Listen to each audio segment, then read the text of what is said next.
Hello everyone, I am Mrs. Sarla, an assistant professor of Dr. V.S. IPS. I am taking your third paper of B.Ed first year Psychological Perspective of Education, in which I am taking second unit Learning and Motivation, in which I am taking the topic Transfer of Learning. In the last lecture, I discussed the meaning, definition, and types of transfer of learning.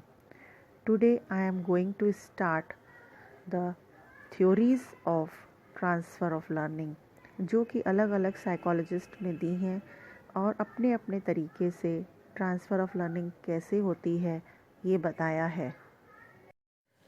So now students, now we discuss the theories of transfer of learning.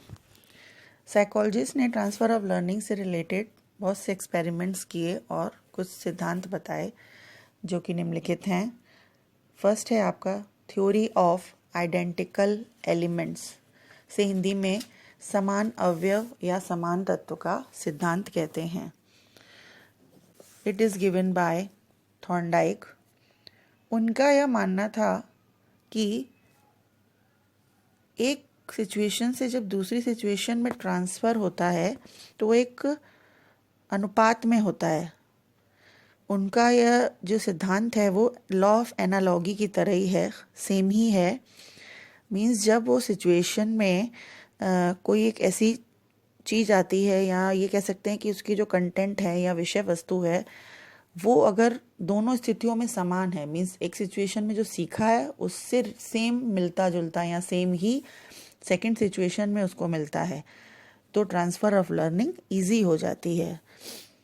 दूसरे शब्दों में कह सकते हैं कि transfer of learning उस सीमा तक हो सकता है जिस सीमा तक सीखने की दोनों क्रियाओं में समानता होती है. अगर सिमिलैरिटी ज़्यादा होती है तो ट्रांसफ़र भी अच्छा या ज़्यादा होता है और सिमिलैरिटी कम होती है तो ट्रांसफ़र भी कम होने के चांसेस होते हैं. कह सकते हैं कि जैसे पियानो बजाने की जो लर्निंग है वो हमें टाइपिंग करने में हेल्प कर सकती है, क्योंकि पियानो में भी जो कीज़ होती हैं और टाइपिंग में भी कीज़ होती हैं जिनको हमें सीखना होता है. कार की जो ड्राइविंग है उसकी नॉलेज हमें ट्रक चलाने में हो सकती है, वो भी फोर व्हीलर है, वो भी फोर व्हीलर है, मीन्स दोनों का जो है वो सेम है. साइकिल की लर्निंग की जो हेल्प होती है वो हमें स्कूटी में काम आती है. संस्कृत जो पढ़ने का ज्ञान होता है वो हिंदी पढ़ने में, या हिंदी का ज्ञान संस्कृत में. मैथ्स की जो नॉलेज है वो फिज़िक्स पढ़ने में आती है. ज्योग्राफी की नॉलेज हिस्ट्री पढ़ने में. सो इस तरह से हम कह सकते हैं कि जब कुछ मिलती जुलती सिचुएशन या मिलते जुलते कंटेंट या मिलता जुलता सब्जेक्ट होता है तो हमें हेल्पफुल होता है, क्योंकि उन दोनों में परस्पर काफ़ी समानता होती है. The next one is the theory of mental faculties. Mental faculties means मानसिक अवयव, मानसिक योग्यता या मानसिक अनुशासन का सिद्धांत.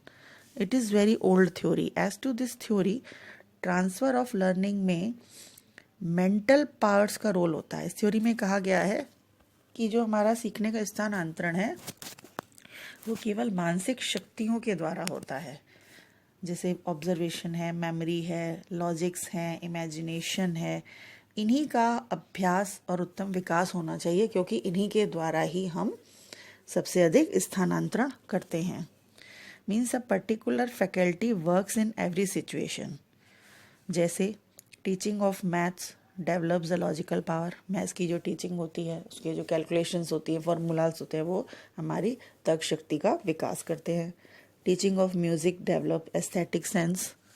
Teaching of grammar develops discipline of mind, कि हमें पता होता है कि हमें किस तरह से सेंटेंसेस को फ्रेम करना है. So we can say that transfer of learning में विषय वस्तु का नहीं, मानसिक शक्तियों का ट्रांसफ़र होता है और उन्हीं का रोल होता है.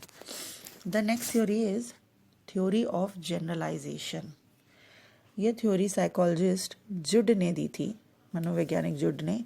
ही said that when a student understand the general theories of science, means जब एक छात्र विज्ञान के किसी नॉर्मल या जनरल या समान सिद्धांत को भली भांति समझ जाता है तब उसमें प्रशिक्षण की सेकंड सिचुएशन में ट्रांसफ़र करने की योग्यता आ जाती है। मीन्स जब वो खुद उस थ्योरी को अच्छे से समझ जाता है, उसके साथ जनरलाइज्ड हो जाता है, तो उसे यह समझ में आ जाता है कि उस थ्योरी को किस किस जगह पे कहाँ कहाँ पर अप्लाई करना है। As a teacher knows the child psychology, means जब एक टीचर को बाल मनोविज्ञान का ज्ञान है, उसके सभी सिद्धांतों से वह परिचित है, जब वो जानता है कि उसका यूज़ हमें कैसे करना है, तब उसका क्लास में स्टूडेंट्स का छोटी से छोटी प्रॉब्लम्स को सॉल्व करने में उसका वो यूज़ करता है, उसको वो हेल्पफुल हो जाता है।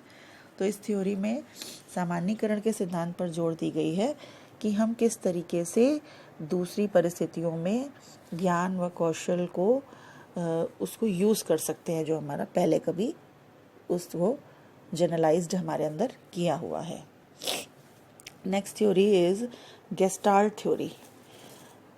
यह थ्योरी गेस्टाल्ट साइकोलॉजिस्ट ने दी है, जिसमें कोलर, कोफका इत्यादि थे और कोलर मेन थे। उन्होंने कहा कि मनुष्य किसी भी सब्जेक्ट को या स्किल को सीखने में अपनी सूझ का, इंसाइट का प्रयोग करता है। इसे पूर्णाकार थ्योरी भी कहते हैं।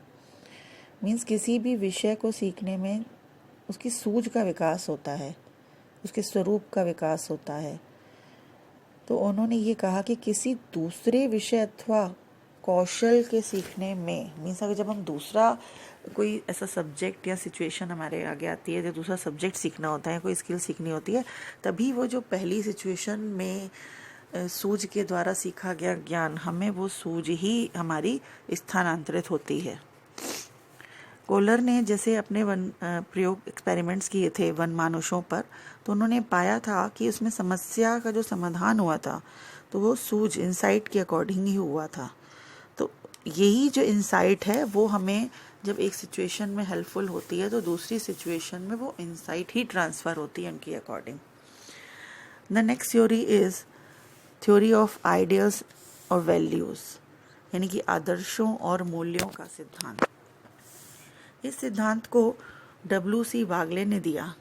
उन्होंने कहा कि जो ट्रांसफ़र होता है उसके मूल में हमारे आइडियल्स होते हैं, थ्योरी मतलब आदर्श होते हैं, हमारी वैल्यूज़ होती हैं। तो हम उन्हीं वैल्यूज़ का ट्रांसफ़र करते हैं। मीन्स जो भी हमारे वैल्यूज़ हैं, मीन्स जैसे अगर स्टूडेंट्स को क्लास में हमने कोई अच्छी आदत डाली या अच्छी वैल्यूज़ दी, सिखाई मैंने, जैसे कि मैंने पहले भी एक एग्जांपल यूज़ किया क्लीनलीनेस का, कि अगर स्टूडेंट्स को टीचर सिखाता है कि हमें क्लासरूम को कैसे क्लीन रखना है या बड़ों का कैसे सम्मान करना है, ऐसे वैल्यू सिखाता है, तो वह ये नहीं सोचता है कि मुझे स्कूल आकर और क्लास में ही रहकर इसका ट्रांसफ़र वह घर जाकर भी करता है कि मुझे घर में अपने घर को कैसे सजाना संवारना, उसको क्लीन रखना है, या अपने पर्सनल रूम को कैसे रखना है, या बड़ों से कैसे बात करनी है, कैसे सम्मान करना है। तो ये वैल्यूज़ उसको ट्रांसफ़र होती हैं स्कूल के थ्रू जब सीखता है वो एक बार। So students, these were the some theories of transfer of learning. अब देखते हैं कि इसकी इम्पोर्टेंस क्या है। From the educational point of view, transfer of learning is very important, क्योंकि इसके कारण ही हम स्टूडेंट्स की लर्निंग की जो स्किल्स हैं, यानी कि जो एक कुशलता है कि किस तरह से हमें सीखना है, उसको हम इंक्रीज़ कर सकते हैं। मीन्स इसके कारण ही वे नई नई बातों को, नई नई सिचुएशंस में एडजस्ट करना, नई नई टेक्निक्स को सरलता से, शीघ्रता से सीख लेते हैं। और इसीलिए हमें इससे रिलेटेड कोई भी जो नॉलेज है वो टीचर्स को बालकों के प्रभावशाली बनाने के लिए यूज़ करनी चाहिए। इसके अतिरिक्त इसका मेन जो इम्पोर्टेंस है सबसे अधिक, वह है ट्रांसफ़र इन करिकुलम कंस्ट्रक्शन, यानी कि पाठ्यक्रम का जो निर्माण है उसमें इसका सबसे ज़्यादा महत्व है। मीन्स ट्रांसफ़र ऑफ लर्निंग किस प्रकार होती है, कौन कौन से फैक्टर्स इसको अफेक्ट करते हैं, ये सब नॉलेज में रखकर या ध्यान में रखकर ही पाठ्यक्रम की रचना करनी चाहिए। पाठ्यक्रम के विभिन्न विषय जो होते हैं, बहुत से सब्जेक्ट्स ऐसे होते हैं जो छात्रों की परिस्थितियों, आवश्यकताओं की और रुचियों के अनुरूप ही रखने चाहिए, ताकि वो जो कभी घर में ली हुई नॉलेज है या बाहर सोशल में ली हुई नॉलेज है, वो उसको वहाँ पर भी अप्लाई कर सकते हैं। पाठ्यक्रम ऐसा होना चाहिए जो कि स्टूडेंट्स की फ्यूचर लाइफ को, मीन्स जैसे आजकल जो स्टडीज़ हो रही हैं वो मोस्टली ये फ्यूचर लाइफ को देख के हो रही हैं बच्चों की, कि उनको कहीं ना कहीं इसको व्यवसाय को लेकर उनको हेल्प हो। तो इस तरह से पाठ्यक्रम की व्यवस्था होनी चाहिए कि उनको फ्यूचर लाइफ में वो हेल्पफुल हो। नेक्स्ट आता है कि टीचिंग जो मेथड्स हैं उसकी दृष्टि से इसका बहुत महत्व है। मीन्स जो टीचर जो टीचिंग मेथड्स यूज़ करते हैं तो उसमें भी बहुत सी ट्रांसफ़र ऑफ लर्निंग अफेक्ट होती है। जैसे टीचर ऐसी टीचिंग मेथड्स यूज़ करे कि इतना मतलब इतना संभव हो कि वह ट्रांसफ़र ऑफ लर्निंग बेस्ड पर हो। मीन्स वो इस तरह से टीचिंग मेथड यूज़ करके स्टूडेंट्स को पढ़ाए कि कहीं ना कहीं वो लोग अपनी मतलब इस तरह से एग्जांपल्स देते हुए पढ़ाए कि वो उन एग्जांपल्स को अपनी डेली लाइफ में वो भी सोचें कि हाँ ऐसा होता है, तो वो कहीं ना कहीं उनको ट्रांसफ़र ऑफ लर्निंग में उनको हेल्प करता है। मीन्स शिक्षण विधियों का इस तरह से सिलेक्शन करना चाहिए कि जो भी बहुत सी सिचुएशंस हैं या फैक्टर्स हैं वो उसको जो प्रभावित करते हैं तो वो ना करके उनके लिए वो हेल्पफुल हों। मीन्स टीचर जब टीचिंग करे तो डेली लाइफ की बहुत सी रियल सिचुएशंस को लेकर उनको पढ़ाए, रियल एग्जांपल्स देते हुए टीचिंग करे, तो ट्रांसफ़र ऑफ लर्निंग क्या है बहुत ज़्यादा इम्पॉर्टेंट रखती है। So today we discuss the topic transfer of learning, its types, theories and importance. I hope you will have listened carefully. फिर भी अगर आपको कोई भी प्रॉब्लम है, you have any problem in this topic, then call me. I am sending you the Hindi और English notes PDF also. I hope ये आपके लिए बहुत ही beneficial होगा. Thank you all. Have a nice day.